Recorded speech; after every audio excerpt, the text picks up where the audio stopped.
irmãos podem se assentar. Daqui a pouco a gente volta a louvar. Queridos, vamos falar aqui um pouco sobre o lugar da adoração. O lugar da adoração é o lugar onde a gente busca o Senhor. Eu vou pegar um texto aqui que não tem muito a ver com o templo, mas tem a ver com a adoração, com o mover de Deus nas nossas vidas. Lá em João, no Evangelho de João, capítulo 5, nós temos aqui a história de um enfermo que foi curado no tanque de Betesda. E nós vamos estar lendo esse texto aqui e deixando o Espírito Santo de Deus ministrar aos nossos corações aquilo que está no coração de Deus. Deus tem uma palavra do coração dele para o teu coração nessa noite, amém? Glória a Deus, Deus seja louvado. Evangelho de João, capítulo 5, diz assim a palavra do Senhor: depois disto havia uma festa entre os judeus, e Jesus subiu a Jerusalém.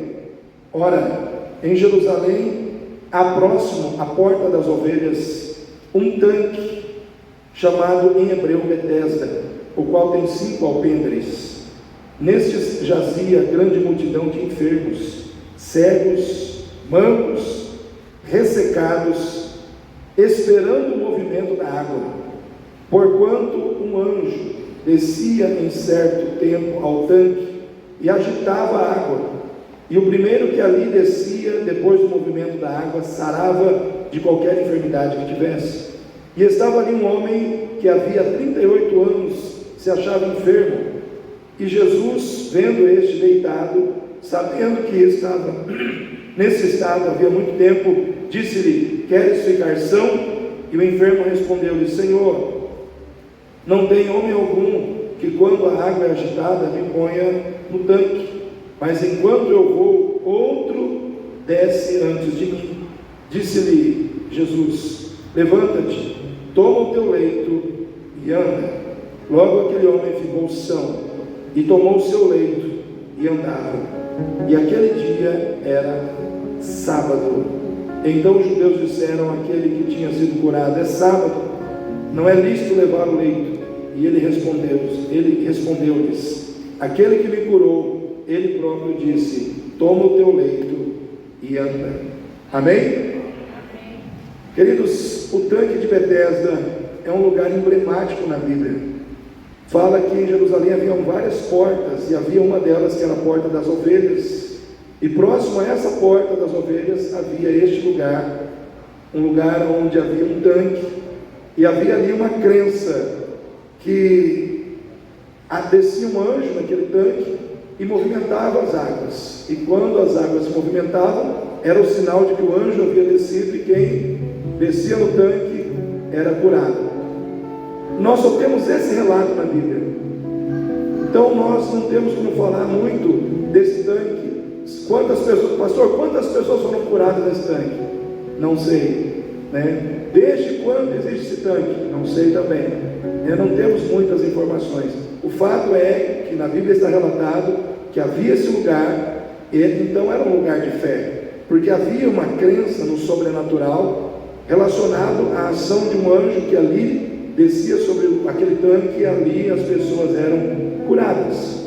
E eu quero pensar hoje aqui, irmãos, sobre o lugar da adoração. Eu quero pensar naquele lugar ali agora como lugar da adoração, como se fosse este lugar, o lugar onde nós vamos movidos por fé. Quem ia para aquele tanque ia movido por fé. O que movia as pessoas até ali? A fé. O que move você até aqui? O que trouxe você até aqui? Vou dar uma pista: tem 2 letras, um F, um E, um acento agudo. Fé, né? Que trouxe você aqui? Fé. Porque a nossa relação com Deus é uma relação de fé. Nós cremos que Ele existe, nós cremos que Ele é real, nós cremos que, embora Ele seja invisível aos nossos olhos físicos, a gente contempla Ele pelos olhos da fé. A gente sabe que Ele é real, a gente acredita que o sangue de Jesus perdoa pecados. Amém, irmãos? A gente acredita, a gente tem fé, E a nossa fé nos trouxe aqui nessa noite. Talvez a fé que está no teu coração te trouxe aqui para simplesmente estar na presença de Deus, num lugar de adoração, para cantar louvores, para agradecer a Deus. Mas talvez a tua fé te trouxe aqui porque, além de adorar, você está precisando que Deus faça um milagre na sua vida. Você está precisando que Deus resolva situações que você entende que sozinho você não vai conseguir resolver. Amém? Talvez você esteja aqui desesperado, querendo a solução de algo, e você entende que a pessoa capaz, que a pessoa que tem todo o poder e condição de realizar esse algo na tua vida é o Deus Todo-Poderoso. Seja qual for o motivo pelo qual você veio, dos quais eu citei aqui, eu quero dizer, se você veio aqui por fé, você está no lugar certo. Deus é um Deus que valoriza a fé. Por isso a palavra de Deus diz que tudo é possível àquele que crê. Sem fé é impossível agradar a Deus, mas ao mesmo tempo tudo é possível àquele que crê. E Jesus ainda diz mais: se creres, verás a glória de Deus. Quem quer ver a glória de Deus aí? Nós temos que crer. Então tudo está relacionado à fé. Então, irmãos, o lugar da adoração é um lugar de fé. É um lugar de fé em Deus. É um lugar de fé no Criador. É um lugar de fé naquele que reina, naquele que domina sobre todas as coisas. É um lugar de fé naquele, irmãos, que a gente entende que é o Criador das nossas vidas, que é o Criador de tudo que nos cerca, mas acima de tudo, que é o Salvador das nossas almas. É um lugar de fé, onde nós temos como alvo o Deus Todo-Poderoso. E eu quero pensar aqui, irmãos, que o lugar da adoração, sendo um lugar de fé, e aqui eu quero pensar sobre Betesda, como sendo esse lugar de adoração e de fé, é um lugar onde a misericórdia e a graça de Deus se manifestam sobre aqueles que buscam ao Senhor. Porque Betesda significa lugar de misericórdia. O termo Betesda, a palavra Betesda, significa lugar de misericórdia. Em outras palavras, irmãos, ali era um lugar onde a misericórdia de Deus se manifestava. E se existe um lugar onde a misericórdia de Deus tem que se manifestar, ou deve se manifestar, é onde o povo de Deus está reunido para adorá-lo. Ou seja, hoje, neste lugar, a misericórdia de Deus se manifesta. Assim como a misericórdia de Deus se manifestou lá, assim como a misericórdia de Deus se manifestou naquele ambiente, ela se manifesta aqui hoje, ela se manifesta neste lugar hoje. E quando o foco é a misericórdia de Deus, irmãos, o que entra em cena não é o nosso mérito ou a nossa falta de mérito, são as nossas necessidades. Porque por misericórdia, Deus não olha para o que você merece ou deixa de merecer. Deus olha para o que você precisa. Amém? Deus olha para a sua necessidade. Porque quando Deus é movido por misericórdia, Ele está preocupado em fazer algo em favor daqueles sobre quem Ele está manifestando a misericórdia.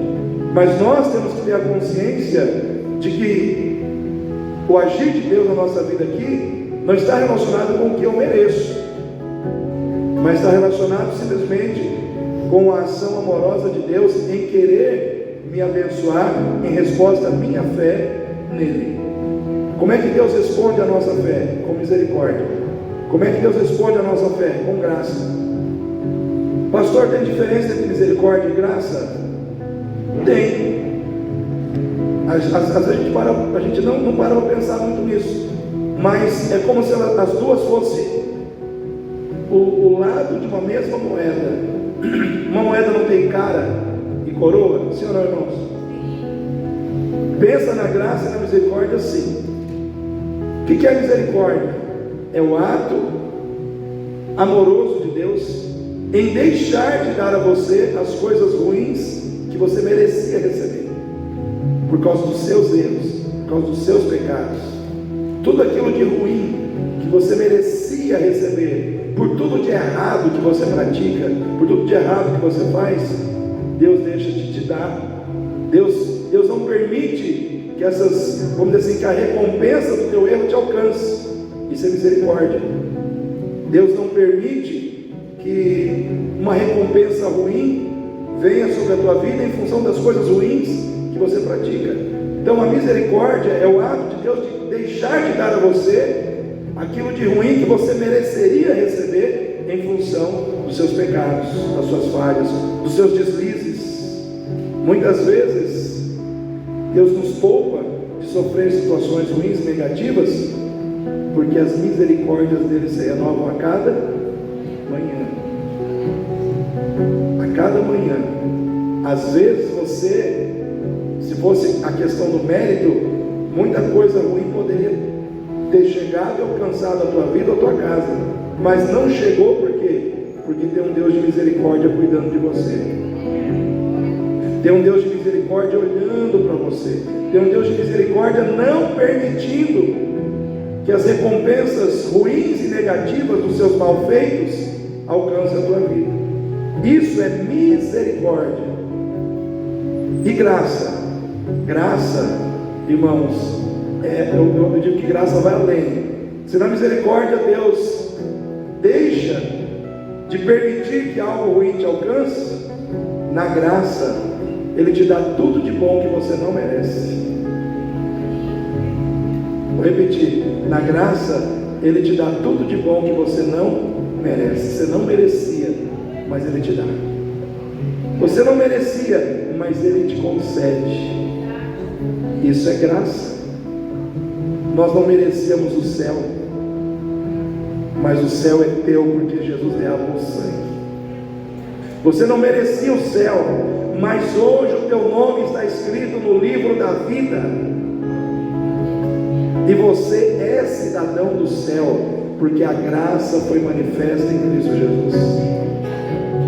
Deus não só por graça, por misericórdia, Ele está impedindo algo ruim de te alcançar, mas por graça Ele está enviando muitas coisas boas sobre a tua vida, muitas bênçãos, muitas coisas que você não deveria receber, você está recebendo. Por quê? Porque o teu Deus é um Deus de graça. De graça, irmãos. Graça é simplesmente o ato de Deus dizer para Ele mesmo: eu vou abençoar essa vida, e não tem ninguém que possa me impedir, porque eu quero abençoar. Quantos lembram da viúva de Naim, que saiu da cidade de Naim com o filho morto no caixão?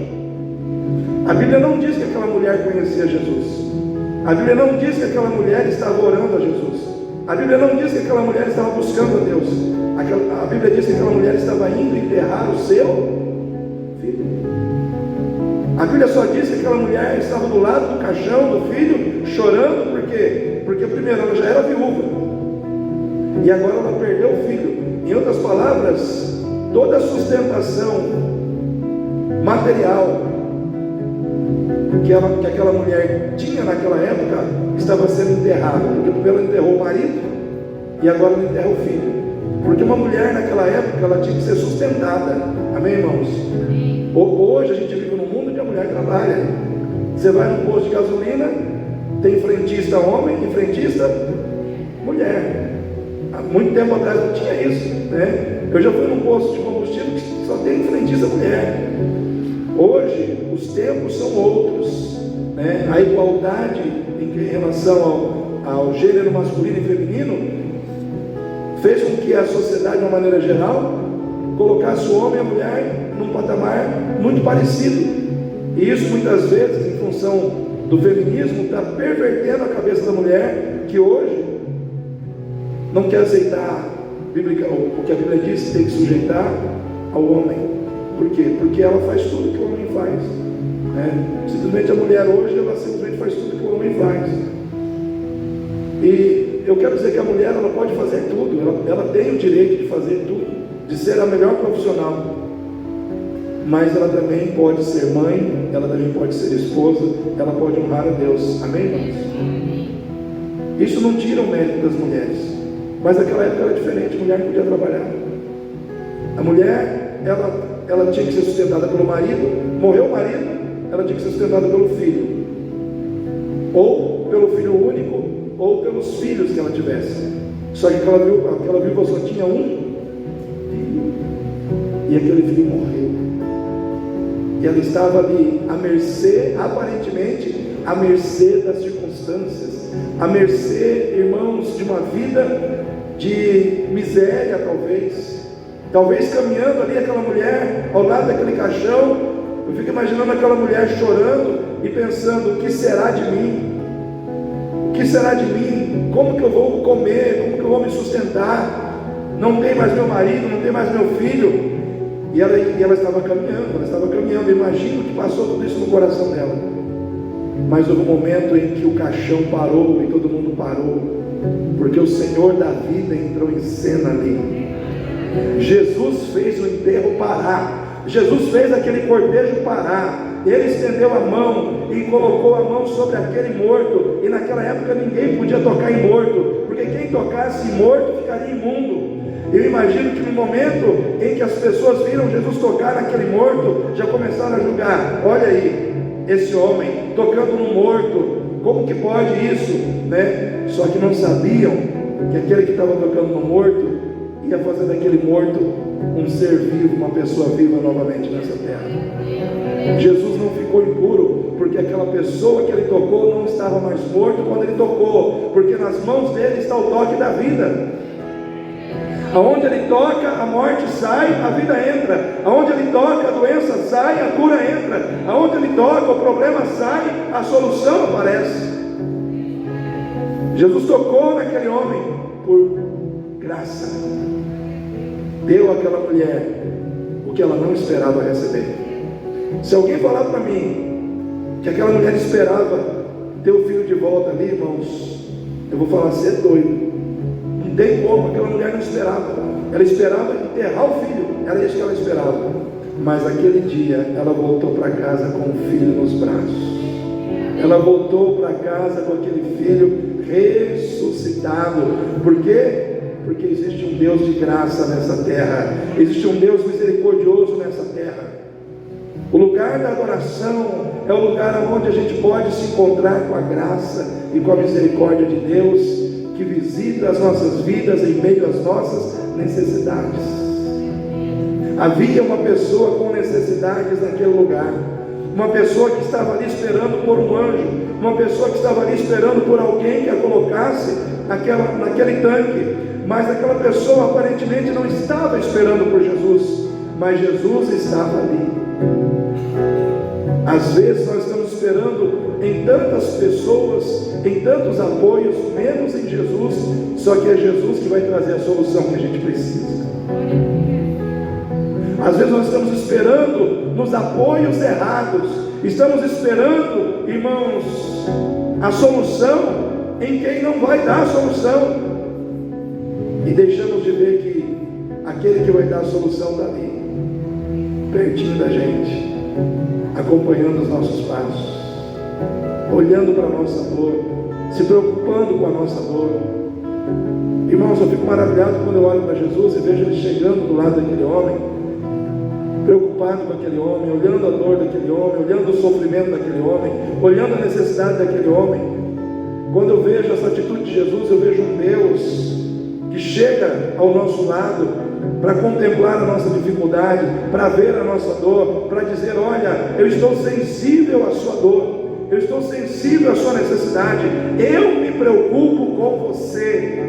Amém? Eu me preocupo com você, eu me preocupo com como você está, eu me preocupo com o que você está sentindo, eu me preocupo com o que você está passando, eu me preocupo com você. Fala para o seu irmão aí: Jesus se preocupa com você. Como você está? Como está o teu coração? Como você está por dentro? O que tem mais dentro de você? Tristeza ou alegria? Como é que está você? O que tem mais? O que tem maior quantidade dentro de você? Esperança ou desesperança? O que é que tem mais quantidade dentro de você? Desânimo ou ânimo? O que é que está em mais quantidade dentro de você nessa noite? Fé ou incredulidade? O que é que tem mais que está em maior quantidade dentro de você hoje? O que é que está reinando dentro de você hoje? Coisas boas ou coisas ruins? Às vezes Deus está olhando para essas situações da nossa vida, irmãos, porque Ele se preocupa conosco. Ele se preocupa com o que a gente está sentindo, com o que a gente está pensando, com as situações que passam na nossa mente, no nosso coração. Por quê? Porque tudo que nós fazemos externamente é fruto do que já está acontecendo aonde? Internamente. Ninguém se mata de repente. Ninguém tira a vida de repente. Isso começa aonde? No coração, na mente, nos sentimentos. Ninguém faz besteira da noite para o dia. Ninguém trai. Ninguém acorda de manhã e fala assim: hoje eu estou com vontade de trair. É assim que acontece? Acontece assim.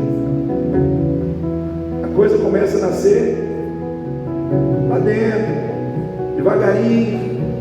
Aquilo vai sendo alimentado, nutrido, né?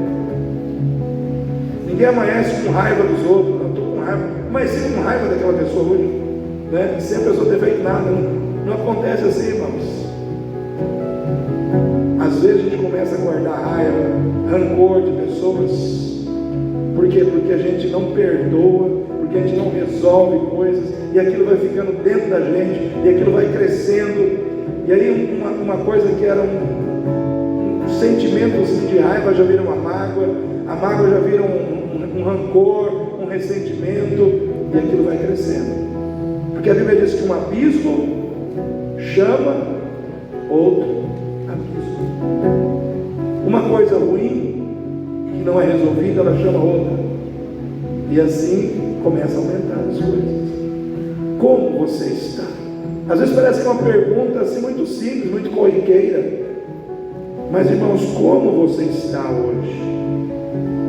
Como você está por dentro? Como você está em relação à sua fé em Deus? Como você está espiritualmente? Como você está em relação às coisas que você precisa que Deus faça? E hoje você talvez esteja pensando: será que Deus vai fazer? Como está a sua fé em relação ao agir de Deus naquela situação difícil da sua vida, que você precisa que Deus opere e faça uma mudança ali? Como você está em relação a essas questões? Então Jesus, ele chega do lado daquela pessoa e conversa com aquela pessoa, demonstrando o quê? A sua misericórdia, a sua graça. Ele estava ali demonstrando misericórdia e graça. Eu estou aqui do teu lado, por misericórdia, por graça. Amém? Amém. Então Jesus não estava ali perguntando para aquele homem sobre os seus feitos, sobre os seus méritos, sobre o que ele tinha feito de bom, de ruim. Jesus estava perguntando como ele estava.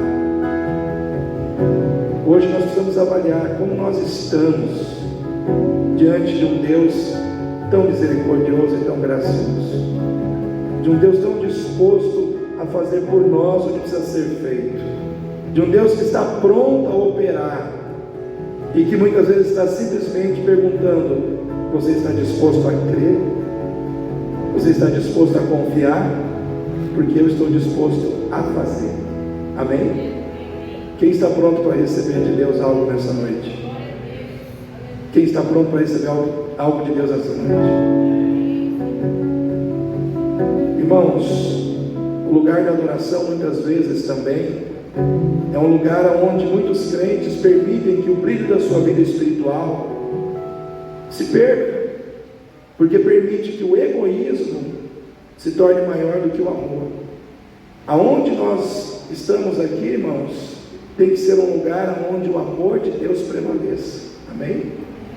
O amor de Deus precisa prevalecer, não só, irmãos, na ação de Deus em favor das nossas vidas, mas no nosso coração, nas nossas vidas.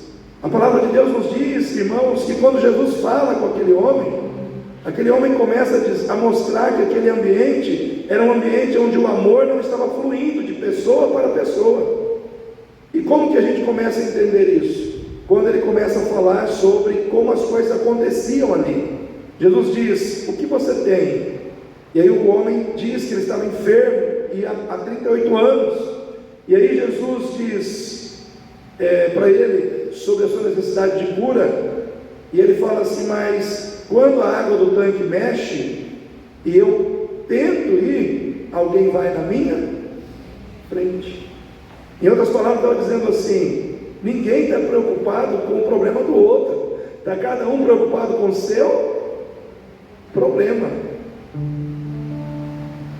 Esse ambiente não é um ambiente onde as pessoas estão dispostas a olhar para o outro, ou para o problema do outro, ou para a necessidade do outro.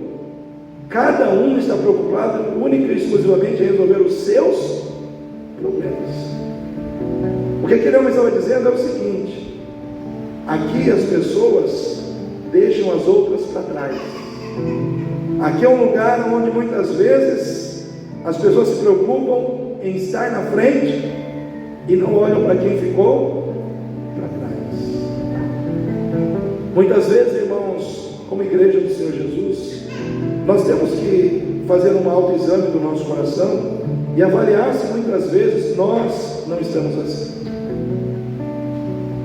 Às vezes a gente enche o peito e fala: eu sou cristão, eu sou de Jesus, mas muitas vezes a gente está preocupado simplesmente com as nossas coisas, com os nossos objetivos, com os nossos desejos, em resolver os nossos problemas, e a gente esquece que tem gente com um problema muito maior do nosso lado, só que a gente não consegue olhar, porque o egoísmo está mais forte que o amor.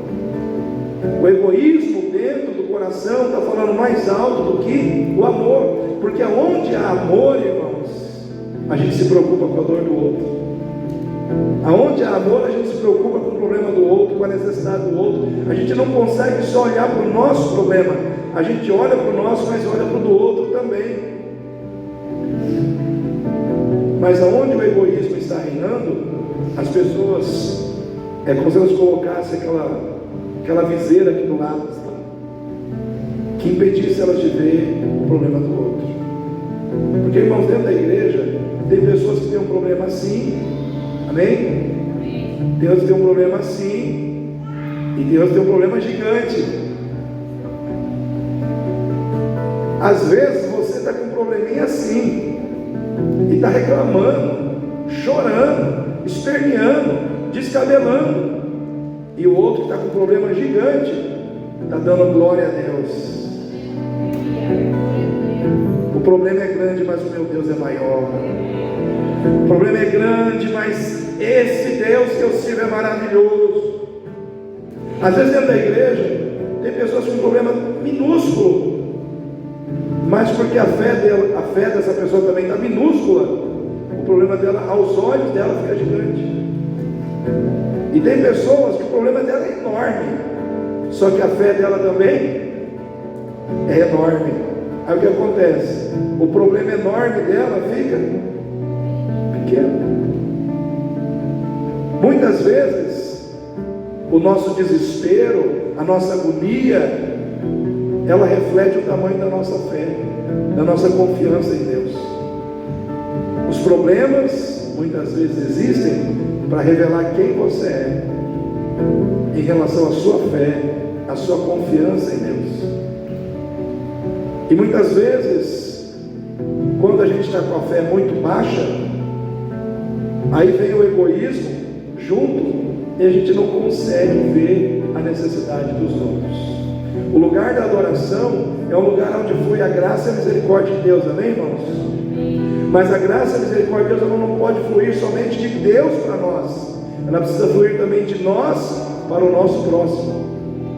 Porque se nós estamos em Deus e Deus está em nós, tudo que flui dele precisa fluir também na nossa vida. Se Deus é um Deus gracioso, misericordioso, você também tem que ser, porque você está nele, ele está em você.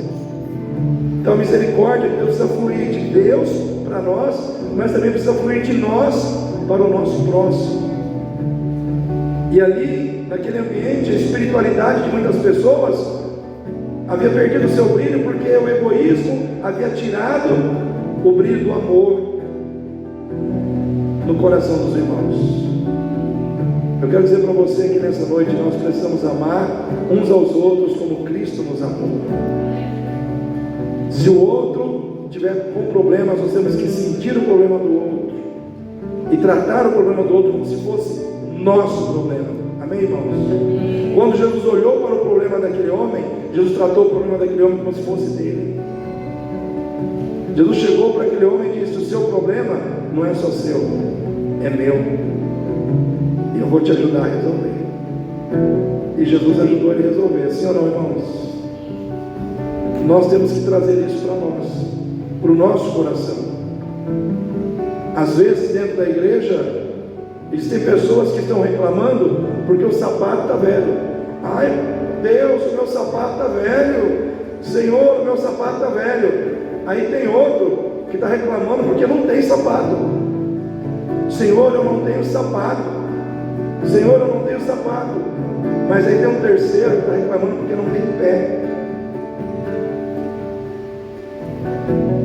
Aí eu pergunto para os irmãos: quem está sofrendo mais?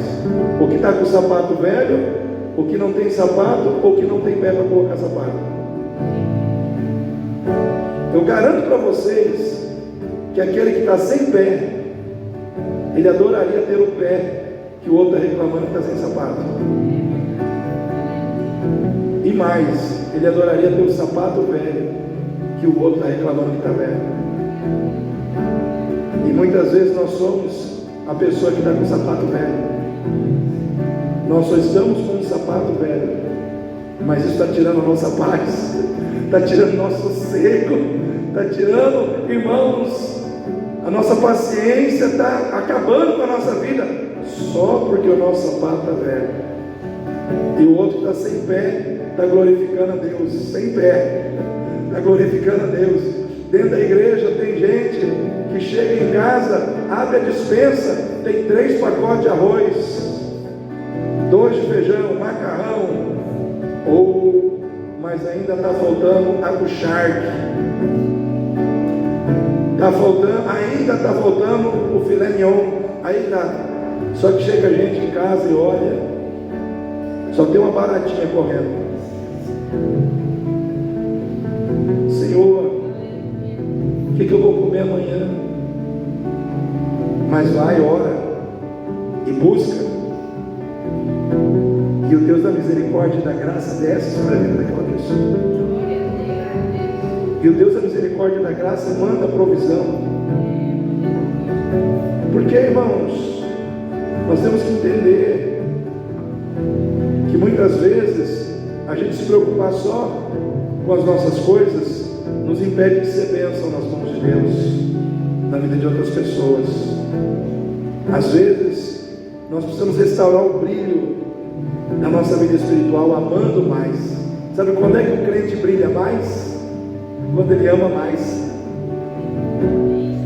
quando ele se doa mais, quando ele entrega mais de si.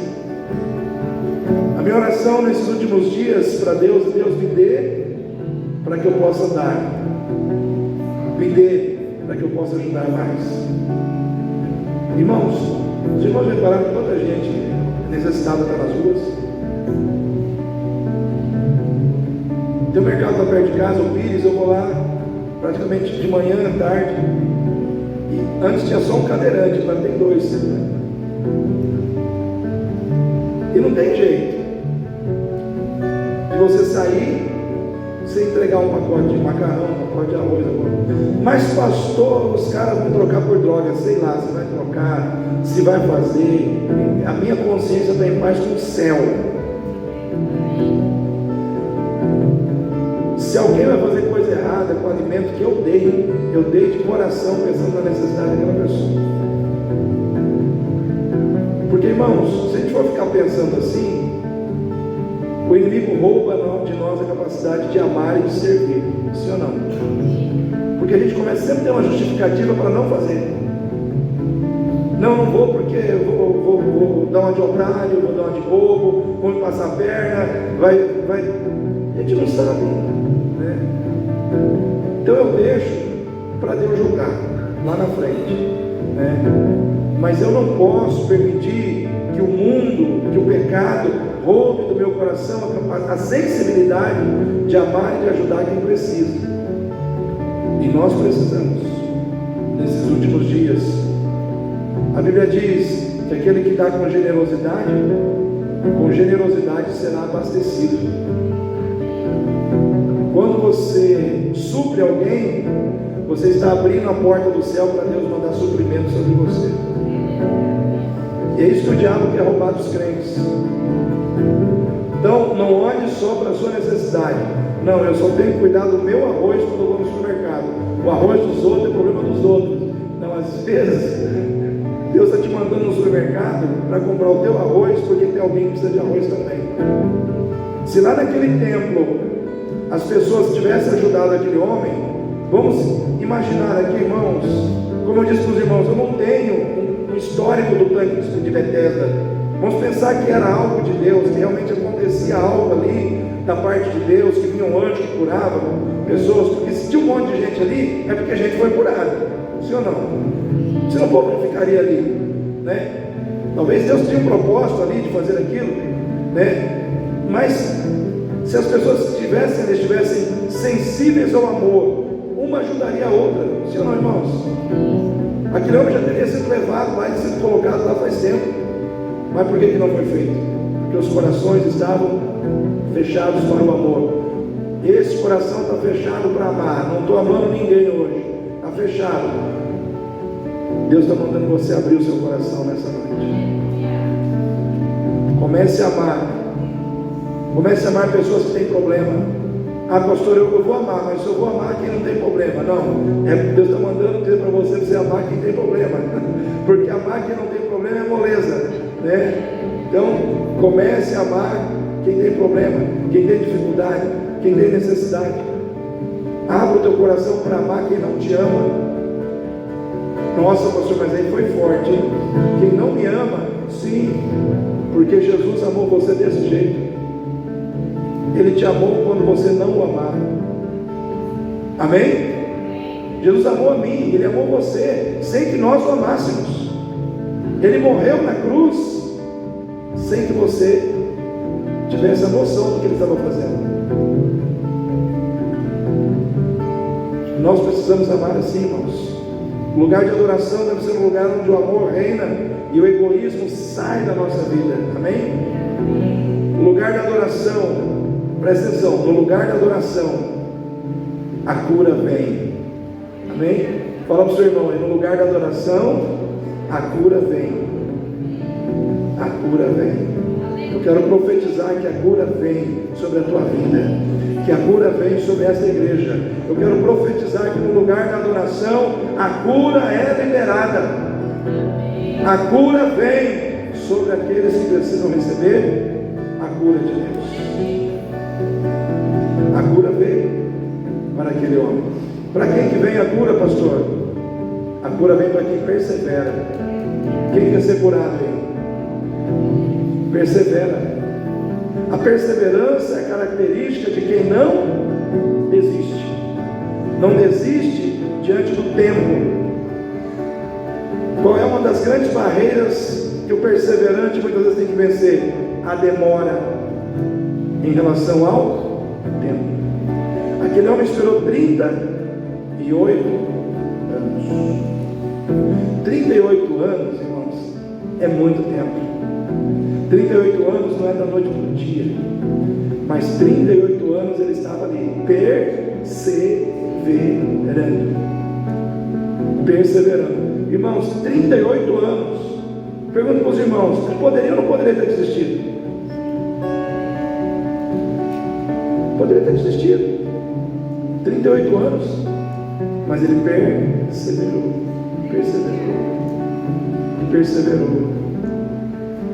Deus está falando para mim, falar para alguém aqui: persevera mais um pouco, caminha mais um pouco, insiste mais um pouco, vá adiante mais um pouco, continue insistindo, continue perseverando, porque a vitória, irmãos, os perseverantes, eles conseguem ter um resultado muito melhor do que aqueles que não perseveram, em tudo na vida. Quem persevera tem mais condição de chegar ao fim da caminhada. Quem persevera tem mais condição de vencer. Deus se coloca ao lado dos perseverantes. Irmãos, Naamã era um homem que tinha uma lepra. Diz a palavra de Deus, quando ele foi buscar a cura lá em Israel, porque a menina que trabalhava para ele disse: tem um profeta de Deus lá, o senhor procura ele lá, porque é Deus na terra, o profeta Eliseu, vai lá. E Naamã foi, irmãos. Ele chegou lá pensando que o profeta Eliseu sairia, colocaria a mão sobre a sua cabeça, oraria e diria: sai lepra, e pronto. Só que quando ele chega lá, Eliseu nem recebe ele, manda Geazi falar com ele. Ele falou: seguinte, o recado do senhor é que o senhor tem que dar 7 mergulhos no Rio Jordão. 7 mergulhos no Rio Jordão. E o homem ficou bravo, porque o Rio Jordão não estava dentro dos padrões de luxo que ele tinha, porque o Rio Jordão para ele era um rio sujo, era um rio simples demais. Ele queria dar um mergulho nos rios de Damasco, que eram rios bonitos, água limpinha, cristalina. Deus falou: pode até ser cristalino, pode ser limpinho, mas o milagre está no Jordão. Mas Senhor, eu não posso fazer meu milagre naquela igreja grandona, ar-condicionado, poltronas almofadadas, ar-condicionado central. Não, é naquela igrejinha, banco duro, ventilador,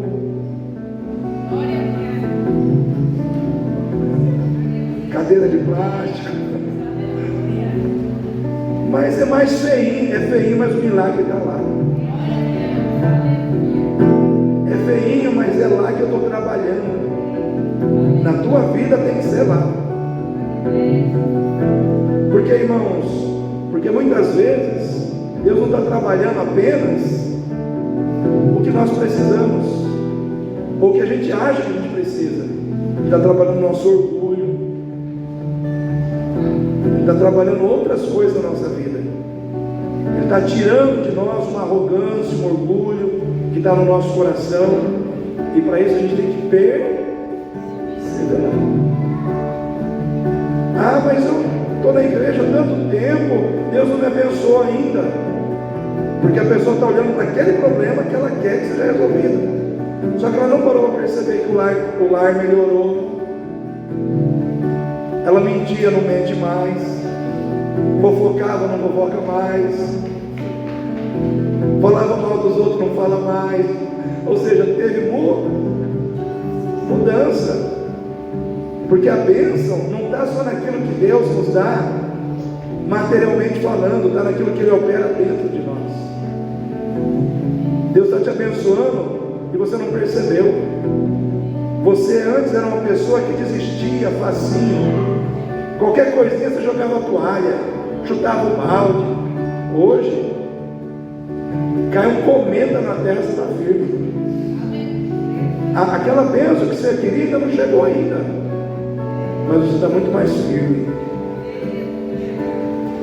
porque Deus está trabalhando no teu coração, porque você está dando os mergulhos da perseverança. 1, 2, 3, 4, está perseverando. A bênção não chegou ainda, mas você está perseverando. 5, 6, está perseverando. Deus está mudando o seu coração, Deus está mudando a sua mente. Aí de repente chega o 7º. Aí aquela bênção que você tanto esperava, ela chega também para coroar o lindo trabalho de Deus na sua vida, para coroar com glória aquilo que Deus está fazendo em seu favor. Ai, pastor, mas eu vejo fulano com aquela situação e eu não tenho, eu vejo ciclano com aquela situação e eu não tenho, parece que Deus está te deixando sozinho, isolado. Calma, tudo tem um tempo. Irmãos, às vezes Deus nos deixa no escuro, sem sabermos das coisas que Ele está fazendo em nosso favor. Quantos lembram de José no Egito? Quantos lembram aí? Jacó, o pai dele, até o momento que José saiu de casa, 17 anos, até os 37 anos, daí 20 anos, Jacó ficou pensando que José estava morto. Ele estava morto, irmãos? Deus falou para ele alguma coisa nesses 20 anos?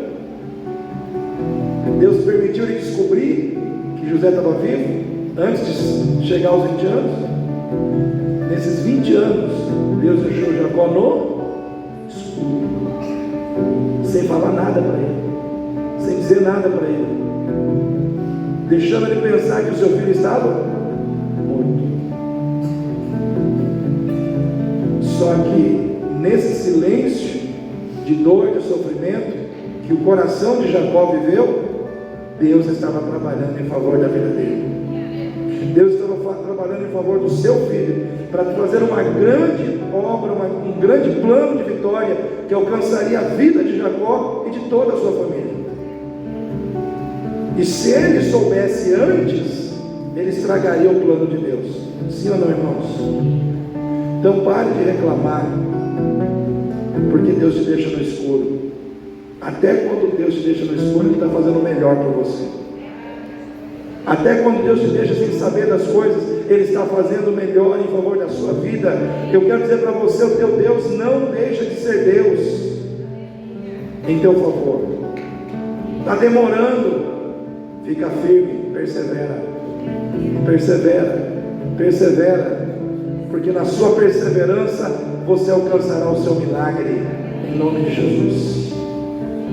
A cura vem para quem persevera em fazer a vontade de Deus, em fazer as coisas do jeito que Deus quer. Persevera em fazer o que Deus quer, persevera em ser obediente, em ser fiel a Deus, persevera em adorar a Deus.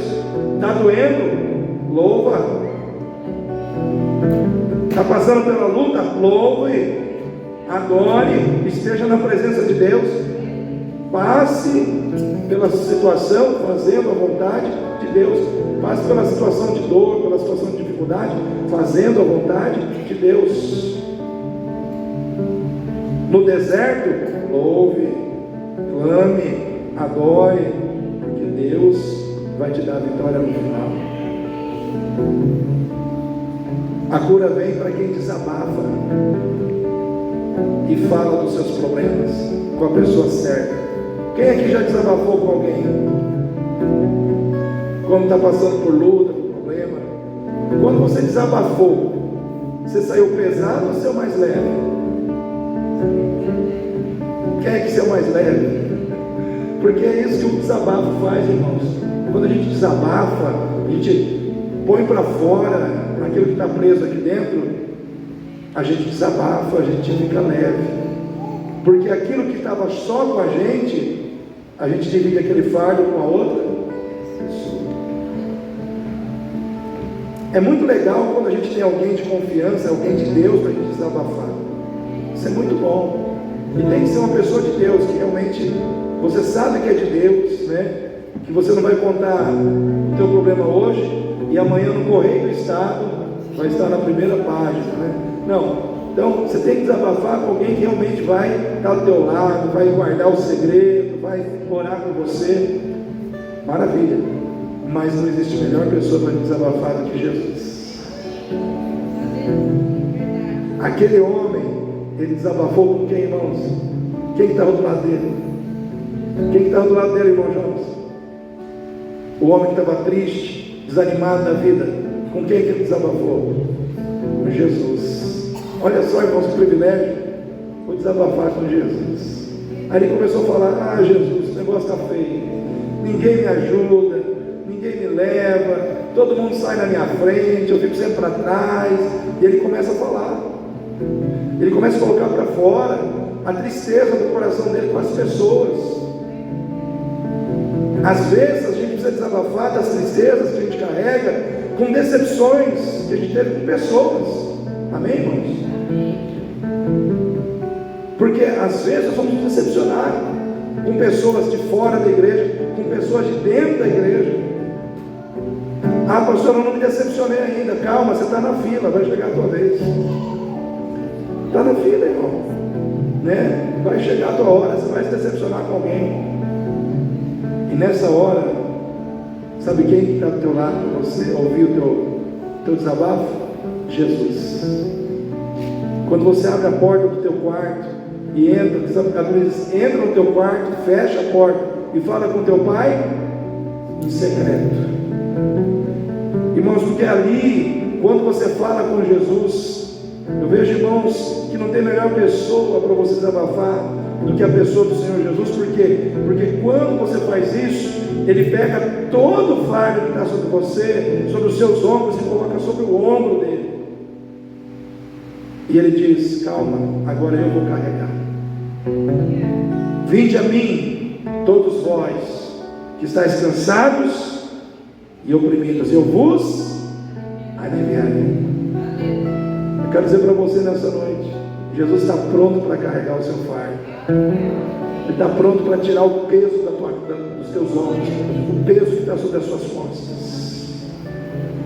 É só você desabafar, é só você falar com Ele. Desabafar traz cura, irmãos. Às vezes o primeiro passo para a gente ser curado é desabafar, é tirar para fora o que está dentro, é compartilhar com quem tem condição de nos ajudar. E eu quero dizer para você, Jesus tem toda a condição de te ajudar aqui nessa noite.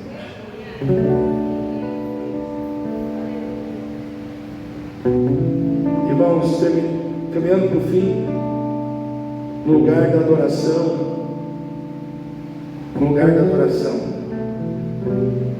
Jesus está presente, amém?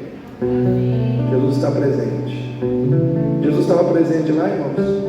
Ele estava lá, Ele está aqui, amém? Ele estava lá, Ele está aqui. Ele estava lá, apesar dos erros que as pessoas estavam cometendo. Tinha erro lá dentro, tinha egoísmo lá dentro, tinha muita coisa ruim lá dentro, tinha. Irmãos, o tanque de Betesda era um lugar mal cheiroso. Se você vai estudar um pouquinho sobre aquele lugar, você vai ver que tinha gente que não saía dali e defecava ali. Então tinha um cheirinho desagradável, cheiro de fezes. Imagina você estar num ambiente que cheira fezes. Então tinha essas questões, tinha o erro das pessoas, as falhas das pessoas, mas apesar de tudo isso, Jesus estava lá. Eu quero dizer para você, querido, tudo aquilo de ruim que nós produzimos, que é mal cheiroso, que não cheira bem, que não é bom, que não é agradável, seja física, seja moral, seja espiritualmente falando, não tem o poder de afastar Jesus de nós. Porque maior do que os nossos erros é o amor de Deus pelas nossas vidas. Ainda que os seus erros sejam grandes, o amor de Deus por você é maior. A única coisa que pode impedir você de se beneficiar do amor de Deus é a sua falta de arrependimento. Se houver arrependimento no teu coração diante das suas falhas, diante dos seus erros, você sempre vai encontrar um Deus que por misericórdia e graça vai te acolher. O problema do ser humano é o coração duro. Se você se fechar para Deus, a misericórdia de Deus não te alcança, a graça de Deus não te alcança, mas não é culpa de Deus, é culpa tua, que se fechou para um Deus de graça e de misericórdia. Então nós precisamos entender que no lugar da adoração, Jesus está presente. Jesus está presente. Apesar dos nossos erros, Ele se faz presente. Jesus está presente para curar os doentes. Amém? Jesus estava ali. E a Bíblia não diz que Ele tocou naquele homem. A Bíblia diz que Ele olhou para aquele homem e diz: levanta, toma o teu leito e vai para a tua casa. Jesus só deu um comando. Falou: levanta, pega a tua cama e vai embora. E aí os religiosos acharam o homem com a cama no sábado. No sábado não pode carregar a cama. Ó, vocês falam com o homem que me curou, porque eu era aleijado, eu era doente, agora eu estou carregando a minha cama porque ele me curou, então vocês resolvam com ele. Eu estou apenas cumprindo o que ele mandou fazer. Eu quero dizer para você, querido, que quem é curado pelo Senhor está mais preocupado em obedecer a Deus do que fazer a vontade das pessoas. Eu quero dizer uma coisa para você, querido. Mais importante do que você fazer o que as pessoas querem é você fazer o que Jesus quer. Obedeça. Quem anda com Deus, quem é curado por Deus, tem que obedecer a Deus. Então obedeça e a cura será completa. Amém? Quem recebe essa palavra aí? Vamos ficar em pé nesse momento. Quero que você entre na presença de Deus. Eu quero orar por você que veio aqui nesta noite. Aleluia.